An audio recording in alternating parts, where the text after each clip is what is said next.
Следующий грех, так, время еще есть, это аль-мухаллиль валь-мухалляль лаху. То есть Аллах Субханаху ва Тааля дал право мужчине. И это право развода. И дал он 3 права таких. Аллах Субхану ва Тааля в шариате мужчина имеет право развести свою жену.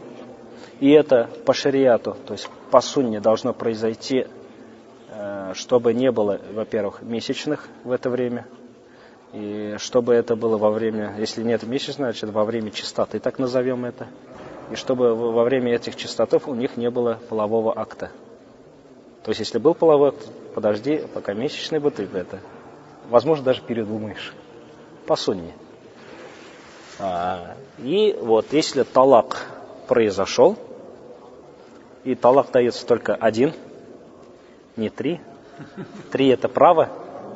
И по 4 мазхабам, если человек сказал жене 3 талака тебе, то это уходит, как он отказался от всех этих 3 прав. Есть некоторые ученые, там говорят, что это как 1 уходит, но большинство ученых склоняются, и все-таки некоторые легко к этому относятся и говорят, ну, они не правы. То есть 4 мазхаба, имам Ахмад, который сказал, я знаю 1000 тысяч хадисов, 1 000 000 хадисов. Имам Абу Ханифа, который был силен в логике, так скажем. Имам Шафии, который был силен в языке. Имам Малик, который жил в городе, где жили внуки сподвижников. И они все говорят, 3 талака, как 3 уходят. Да, некоторые ученые есть, и, возможно, ты склоняешься к этому мнению, но не надо так легко говорить, они неправильны, они ошибаются и так далее. Если столько больших 100 ученых говорит, что это 3 талака, как 3 талака. Естественно, есть там свои подробности, например, по Абу Ханифе, если он там талак сказал, это как 1 уходит. Как 1 подтверждение другому, если было сказано. Но если сказано 3 талака, то извините. И вот, мужчина дал талак, и потом, по мазхабу Абу Ханифе, будем говорить, наступает период хайд наступает. 1 прошел, потом чистота, потом хайд опять, 2, потом опять чистота и 3 хайд. После 3 хайд, как гусль берет, то что? Она перестает быть его женой. То есть развод произошел. До этого он может ее вернуть. И у него остается еще 2 талака. Если он в итоге потратил все эти 3 талака, то женщине и этому мужчине новый брак уже запрещено. Совместно жить, пока они будут разведены. Все, они уже разведены, и им запрещено новый никах. Однако Аллах Субханаху Тааля сказал, если она вышла замуж за другого человека, потом развелась, то этому мужчине становится она разрешенной. И многие взяли после этого это как способ для того, чтобы договариваться с мужчиной, как в хадисе приходит, пророк, саллаллаху алейхи вассалям, сказал, назвал это этим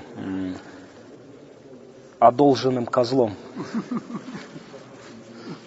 бараном или козлом, которого взяли в долг, временно использовать. Вот. Да. И был какой-то сериал, там «Клон» вроде называется, там тоже вот часто после него начали спрашивать, можно поправить такое. Конечно, вот это не разрешено. Пророк, саллаллаху алейхи вассалям, от Ибн Масуда приходит, то, что пророк, саллаллаху алейхи вассалям, проклял этих 2 людей, которые договаривались и которые совершили это действие. И пророку, саллаллаху алейхи вассалям, пришел человек и сказал, вот моя жена, я ей развелся с ней окончательно, имеется в виду 33 талаками, и она вышла замуж за другого, и хочет развестись и вернуться, и пророк, саллаллаху алейхи вассалям, нет, сказал, пока она не почувствует его мед, не вкусит его мед, и он не вкусит ее мед. То есть пока не будет именно секс, так скажем. Это условие так что стоит. И пророк, саллаллаху алейхи вассалям, если вот этот договор запретил и сказал, то что это проклятый договор. Проклятый договор. Вот так договариваться. И это запрещено исламом.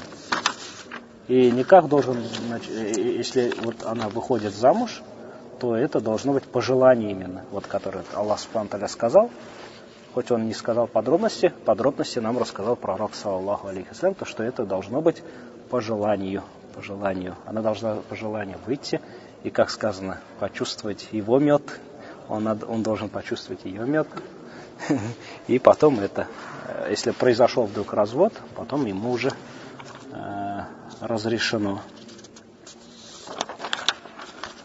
То есть хайля делать, хитрость, вот к такому хитрости приходить, это запрещено. И Аллах Субхану ва Тааля дал нам способы, также, чтобы это избежать развода. Первое, мы сказали, нельзя развод давать во время месячных, он будет правильным, но это будет греховный. То есть грех за это получаешь, хоть и правильно, но за это грех получаешь. Второе, не должно быть что? Интима, так скажем, назовем это, во время этой чистоты. То есть если был, то должен ждать следующей чистоты. И если был сказан, то только должен сказан быть один раз. И женщина пока вот эти 3 периода не пройдет, не уходит из дома мужа. То есть также ходит без хиджаба, как ходила до этого, потому что она все еще в подвешенном состоянии. Она и не развелась с ним, и как бы и уходит вот от состояния жены, переходит к состоянию чужой женщины. Если после этого все-таки 3 периода прошло, 1 талак был, и они развод произошел, то в этом случае им можно сойтись с новым никахом. С новым никахом, то есть все условия, вали, 2 свидетеля, махар и так далее, согласие с обоих сторон. Если же муж вернул в этот период, потом опять развел, потом опять вернул, и 3-й раз развод произошел, то все уже что? Им совместно, им уже новый никах. То есть даже вернуть он ее уже после талака, 3-го талака не может.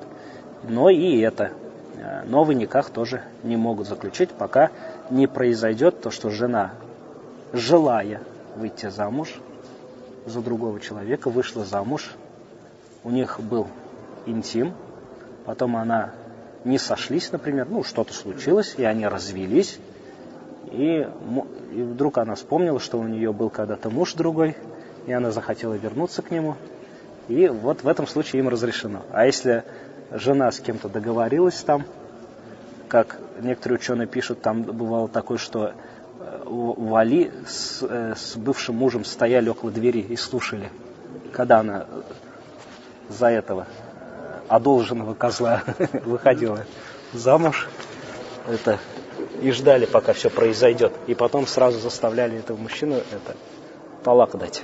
Было такое даже в истории. Вот это все запрещено.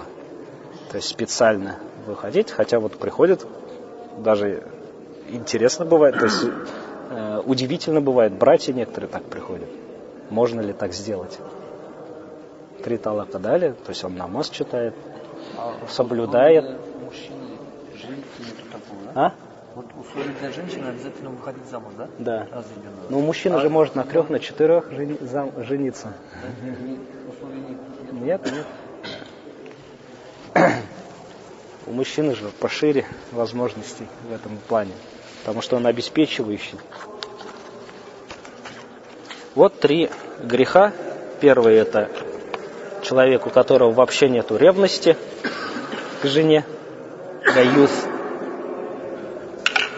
который позволяет своей жене, своим дочерям, своим родственникам делать зина и при этом доволен этим, или боится что-то сказать и так далее.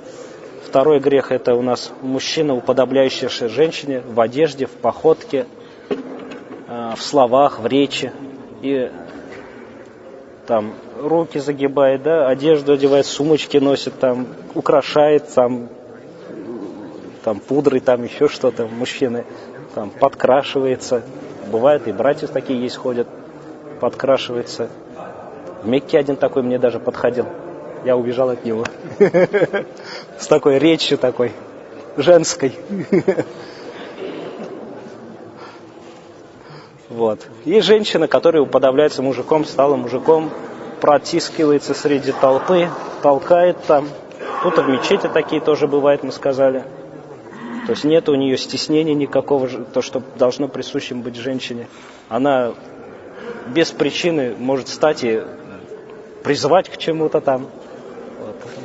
И нет у нее стеснения. Вот это все это. Не только в одежде, как мы сказали, но также что? В поведении. В поведении, в речи. Вот все это. Поэтому в некоторых хадисах приходят: проклял пророк, саллаллаху алейхи, мужчину, одевающую одежду женщины, женщину, одевающую одежду мужчины, а в других хадисах именно в общем приходят женоподобный мужчина и мужеподобная женщина. Да. Поэтому этого должно сторониться. И сюда входят, как мы сказали, высокие каблуки,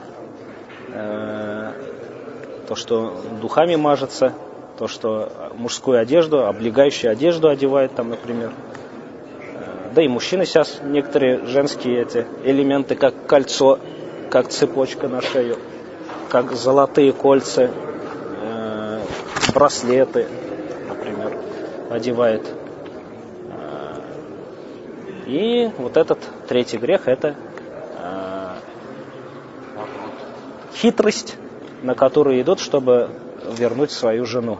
Или жена идет, чтобы вернуться к своему мужу. Без желания выходить за вот этого мужчину. Субханакаллахумма.